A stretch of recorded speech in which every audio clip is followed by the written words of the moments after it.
Kalau dulu zaman kami itu masih kecil, kayaknya tidak, saudara ya. Mentok-mentok kalau kita menangis, bapak dan mama bilang begini, diam, diam, ada bayi ngau di situ.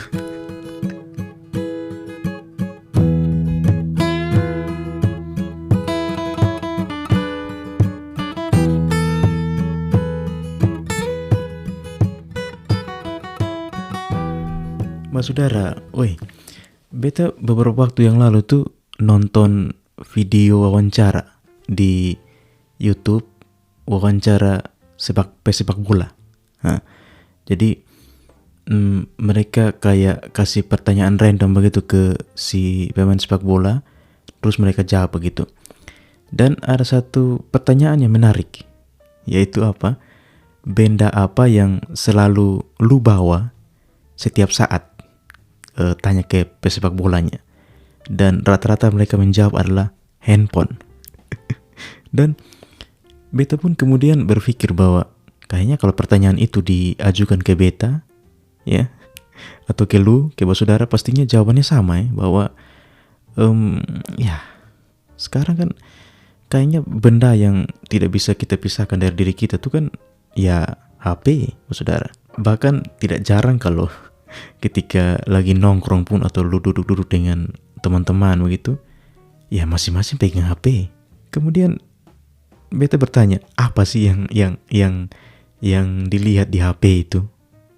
Untuk menjawab itu, beta mau cek nih aplikasi apa yang paling sering beta lihat di HP, ya. Jadi kalau lu belum tahu caranya, beta kasih tahu caranya, saudara ya. Kayaknya untuk semua tipe HP kan ada aplikasi namanya Play Store, saudara. Kecuali lu pakai iPhone ya. Jadi kalau buat saudara yang pakai iPhone, dengar episode ini mau cek aplikasi yang paling sering lu gunakan, coba skip saja. Atau ini informasi tambahan buat lu lah. Ini untuk para pemakai Android. Ya, kalau lu mau cek aplikasi apa yang paling sering lu gunakan di Play Store, ya saudara, lu klik saja Play Store, lu buka Play Store dulu, lalu lu klik profil. Ya, biasanya di sudut kanan atas itu ada foto profil Gmail lu begitu. Lu klik di situ. Setelah itu lu klik pilihan kelola aplikasi dan perangkat. Nah, setelah itu akan muncul dua tab tuh, ya, yaitu ringkasan atau overview dan kelola atau manage. Nah, di sini lu klik tab kelola atau manage.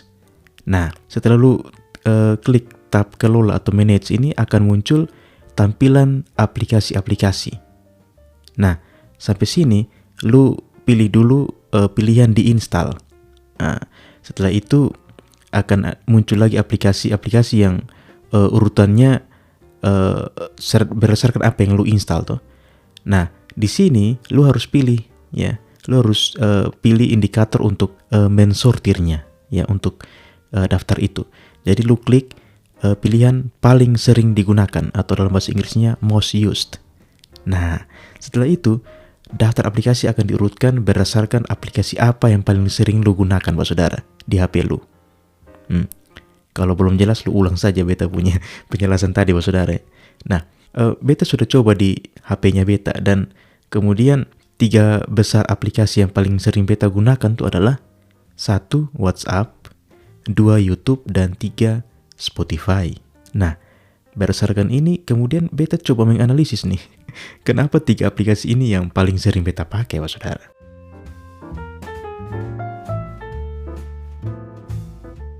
Kita mulai dari posisi ketiga.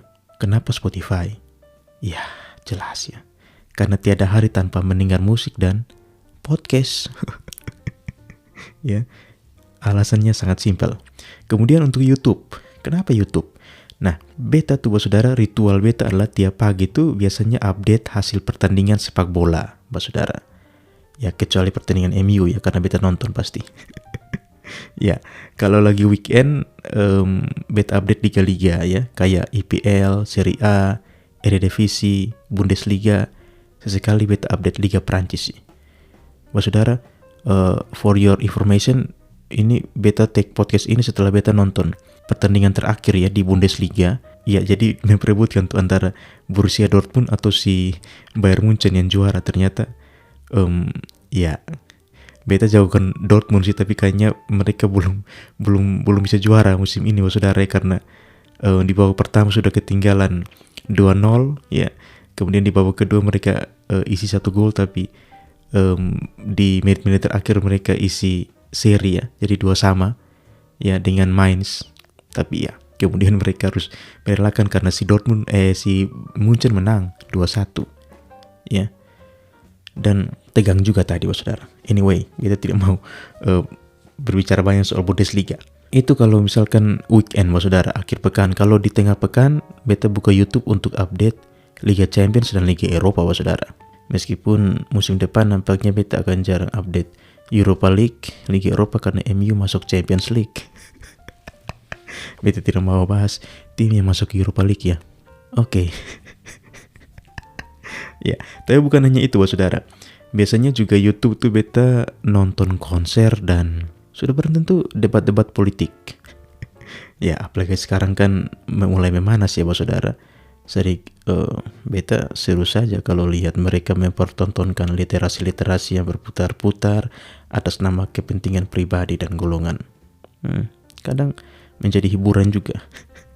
Oke lah, itu nomor 2 ya, YouTube alasannya. Dan aplikasi yang paling pertama adalah WhatsApp saudara.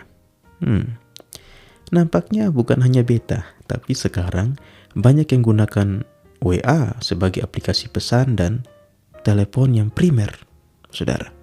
Nampaknya kita sudah meninggalkan SMS dan telepon biasa saudara.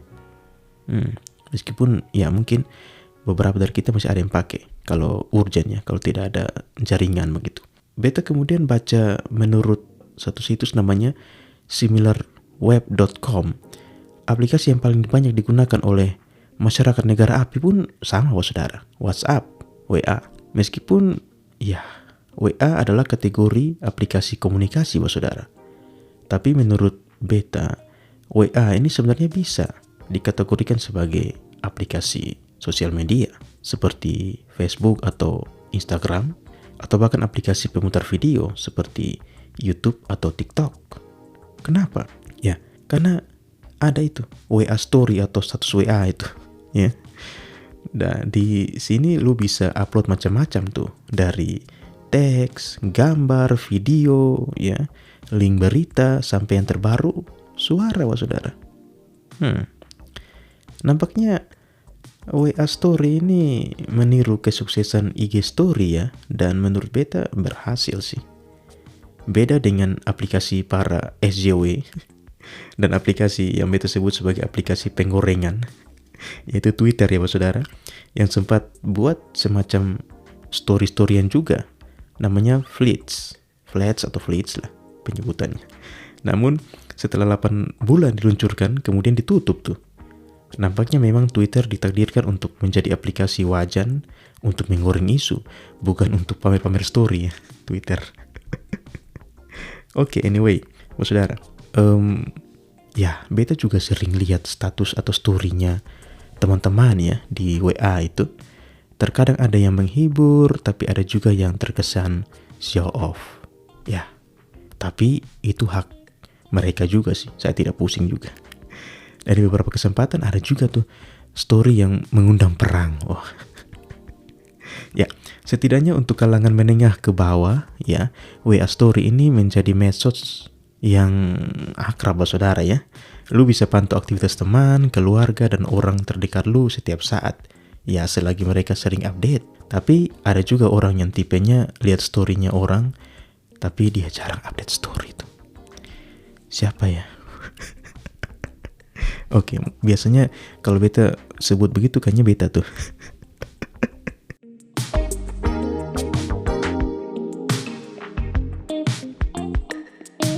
Nah, saudara, hal-hal yang ditawarkan oleh aplikasi-aplikasi ini itu membuat kita terpukau di layar HP kita, saudara. Istilahnya itu screen time. Nah, screen time di sini bukan lurus-lurus berarti menatap layar, saudara ya, atau waktu yang kita habiskan untuk melihat layar elektronik. Namun bisa kita artikan sebagai waktu yang lu habiskan untuk menatap sesuatu. Jadi tidak melulu layar elektronik ya, saudara. Kita harus sepakat di situ dulu. screen time tidak melulu layar elektronik yang kita lihat. Nah, di masa lalu saudara, kayak zaman para filsuf tuh kah, menulis adalah screen time mereka, ya. Mereka suka buat teori-teori dan seterusnya. Kemudian muncullah buku yang menjadi screen yang baru saat itu. Ya, setelah zaman para filsuf mereka menulis banyak teori, kemudian muncul zaman di mana munculnya buku, ya di situ buku kemudian diakses sebagai suatu screen time juga. Tapi lu harus paham bahwa akses buku saat itu tidak semudah sekarang, saudara ya. Dulu tuh mungkin buku menjadi barang mewah, ya sama seperti dulu kemunculan HP yang pertama-tama lah begitu ya. Sehingga tidak semua orang bisa membaca waktu itu ya saudara. Selanjutnya kalau kita lihat di tahun 1700-an muncul koran. Nah, kemudian di tahun 1930-an ada radio dan kartun. Nah, kartun ini kalau kita lihat dari sejarahnya itu Disney atau penciptanya Walt Disney itu ya muncul pertama di tahun 1930-an lah. Selanjutnya tahun 1950-an televisi berkembang ya. Nah, sebagai anak 90-an screen time beta ya nonton kartun hari Minggu atau main PS lah, PS1, PS2. Atau ketika SMP teman-teman yang begitu menggemari komik saudara, sampai-sampai kalau ada jam istirahat tuh semuanya baca komik. Kalau baca komik Naruto biasanya ada tuh tangan-tangan mulai kayak buat jutsu begitu. Berharap mereka bisa buat misalkan Sharingan atau Chidori atau apa, atau mengeluarkan Susanoo misalkan. Oke lah waktu itu saudara ya. Dan ya pemandangan yang tidak aneh ketika lu ke Gramedia dan banyak anak SMP dan SMA yang rela berdiri baca komik begitu. Sekarang masih ada tidak ya? Ya biasanya dulu tuh Naruto atau One Piece tuh dulu. Itu screen time kami lah di waktu itu saudara.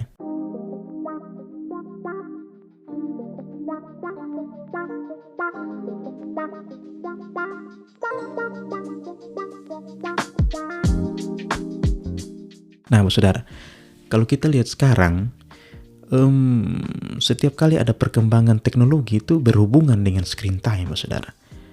Pasti selalu menyasar generasi muda. Maka tidak heran kalau HP saat ini menjadi barang biasa untuk generasi milenial dan generasi Z saudara. Beta mau merujuk data sensus nih saudara. Sensus penduduk di negara API tahun 2020 nih. Jadi penduduk negara API ini mencapai 270 juta, di mana 25,87%-nya adalah generasi milenial dan 27,94 adalah generasi Z saudara. Nah, beta harus jelaskan nih generasi milenial tuh yang bagaimana? Generasi milenial tuh sekarang ya usianya sekitar 24 sampai 39 lah. Kalau generasi Z tidak, generasi X 40 sampai 55 tahun lah begitu.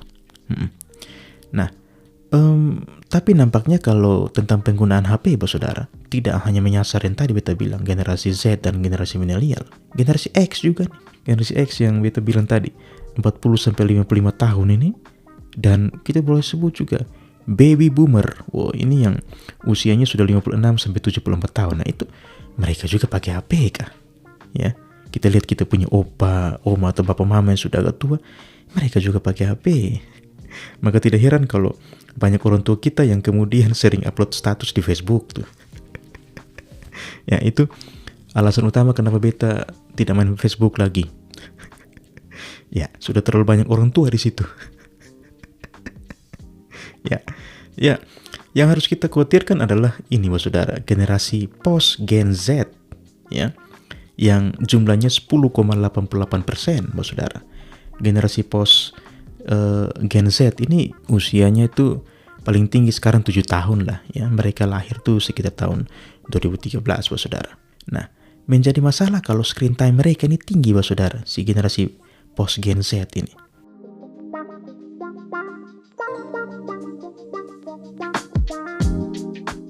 Karena beta sering amati sih, memang beberapa temannya beta sudah nikah dan punya anak.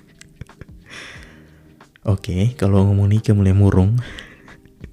Nah, saudara, Beta amati juga mereka yang teman-teman yang sudah punya anak itu sadar atau tidak bahwa orang tua teman-teman itu zaman sekarang tuh menggunakan layar HP atau menggunakan HP untuk membuat anaknya terhibur atau mengalihkan perhatian.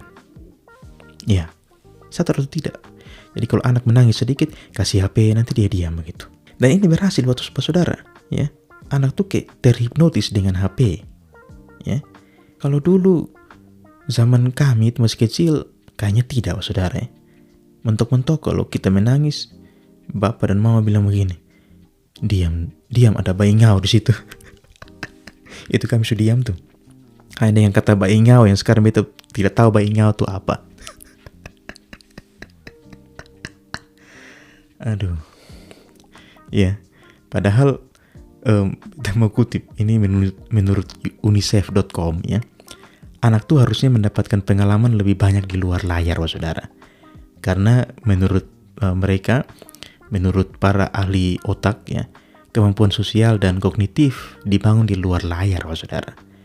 Mungkin karena alasan ini, itu YouTube punya pilihan YouTube Kids ya, saudara. YouTube untuk anak-anak.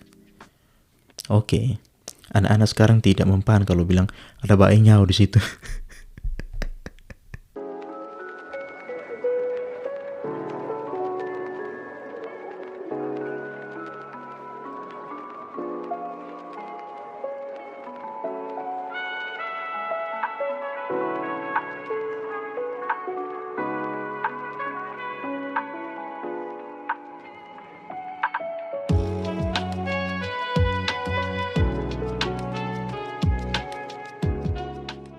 Saudara, artinya begini, benang merahnya adalah bahwa setiap generasi itu menikmati screen time saat ini di HP.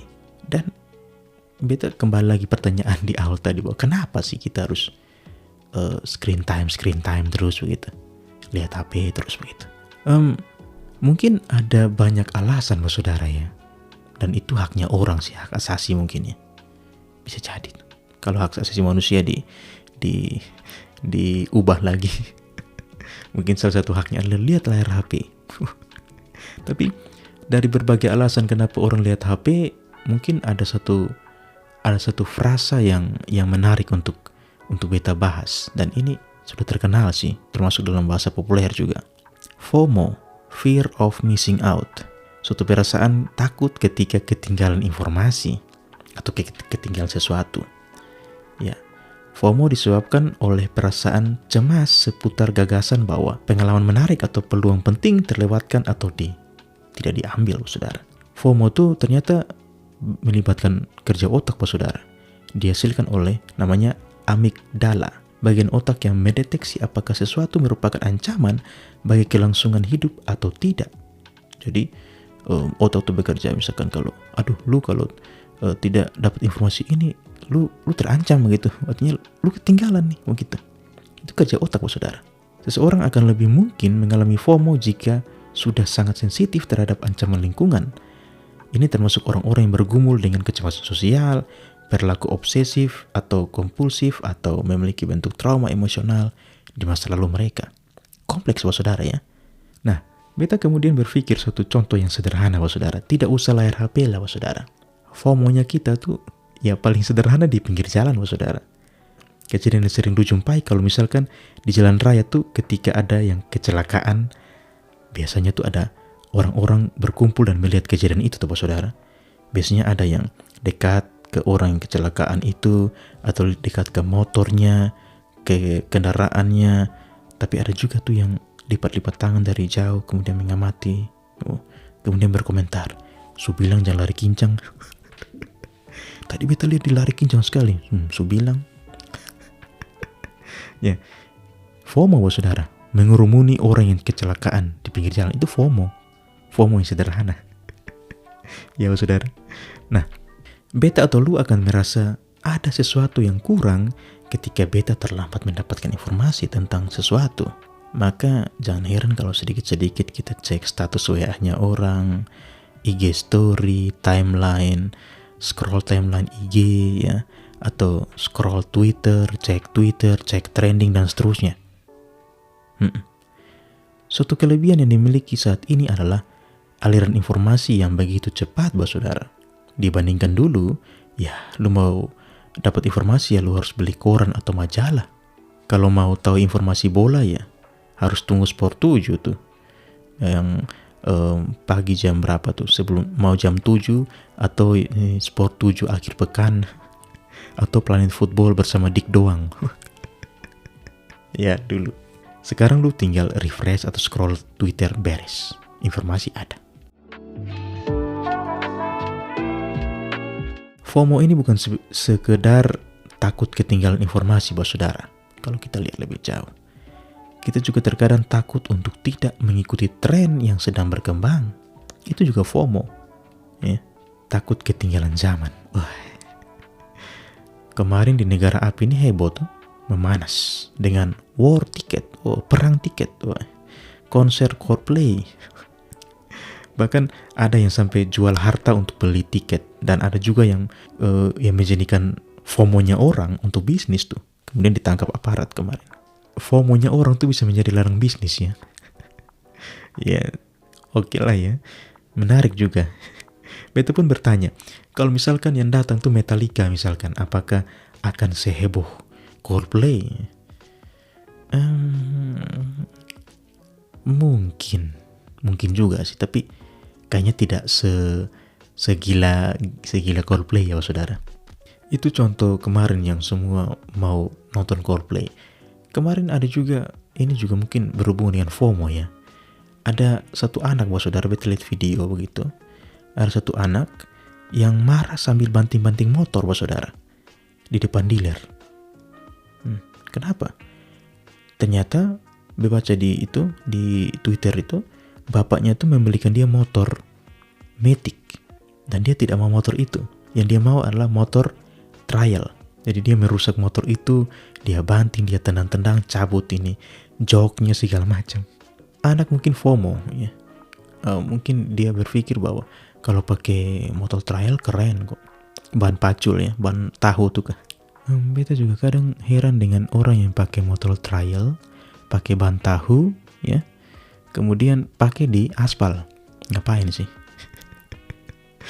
Tapi itu kan haknya orang. Tapi kenapa beta tidak mau beli motor trial? Kalau ada yang tanya, kenapa lu tidak mau beli motor trial?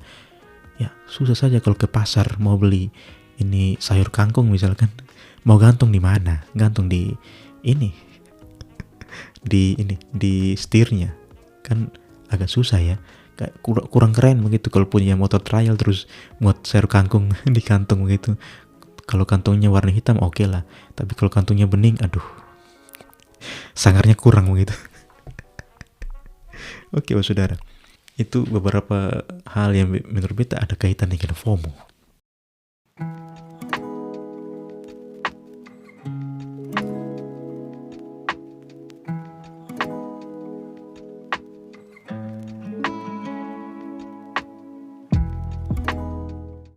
Kalau lihat lebih jauh lagi, FOMO ini sebenarnya kalau dimaknai ya positifnya banyak, saudara. Ya, artinya ketika lu takut kehilangan informasi ya lu cari biar tidak tersesat atau tidak termakan hoaks, saudara. Dan itu pun berguna untuk lu ya. Tapi hati-hati loh, saudara, mengelola dan menilai informasi dan data. Jangan sampai lu sudah ngomong dengan pede abis tapi datanya salah. Ya. Dulu ini yang pemerintahan ini bangun tol lebih banyak dari pemerintahan ini. Saling klaim begitu, serang dengan pede abis, ternyata datanya salah. Terus menyalahkan media yang memberitakan data itu, yang mengabarkan data itu. Oke. Adalah itu di Zambia sana ya, bukan di negara api ini. Ada begitu. Nah, oke, anyway. Pandangan beta sih boleh saja lu FOMO, saudara. Itu hak lu juga sih. Tapi ya dalam keadaan wajar lah. Jangan sampai mengorbankan segalanya hanya untuk up to date atau sampai mengecewakan atau merugikan orang lain untuk FOMO-nya lu itu. Dan tentang screen time, saudara, beta mau bagikan satu tips nih, saudara. Ya, ini juga kenapa sampai beta buat episode ini. Beta beberapa kali tuh susah tidur ya di malam hari ya. Tidur yang nyenyak saudara. Bukan insomnia, tapi susah untuk tidur yang istilahnya deep sleep tuh kah. Saudara, tandanya kalau lu deep sleep itu adalah ketika lu bangun, badan lu akan terasa segar. Sebaliknya, kalau lu bangun dan badan lu masih kerasa kurang tidur, lemas begitu. Nah, ini tanda kalau lu tidur itu belum deep sleep. Memang lu tidur sih, ya. Tapi lu tidak seutuhnya tidur, bisa dikatakan begitu. Nah, setelah beta selidiki, ternyata kebiasaan beta bawa HP ke tempat tidur ini menjadi sumber masalah, saudara. Beta tuh biasanya dengar podcast sampai ketiduran tuh di kasur. Dan ini kebiasaan yang kurang baik, saudara. Karena memang beta tidur tapi ya tidak deep sleep tadi. Mungkin karena cahaya HP, saudara ya. Kemudian, beberapa minggu yang lalu, beta mencoba untuk tidak bawa HP ke tempat tidur. Dan ternyata berdampak, saudara. Beta bisa tidur lebih cepat dan bangun dengan badan yang lebih segar. Itu tips dari beta sih. Kalau mau pakai terserah lu. Menurut beta, lu harus hargai waktu istirahat lu lah.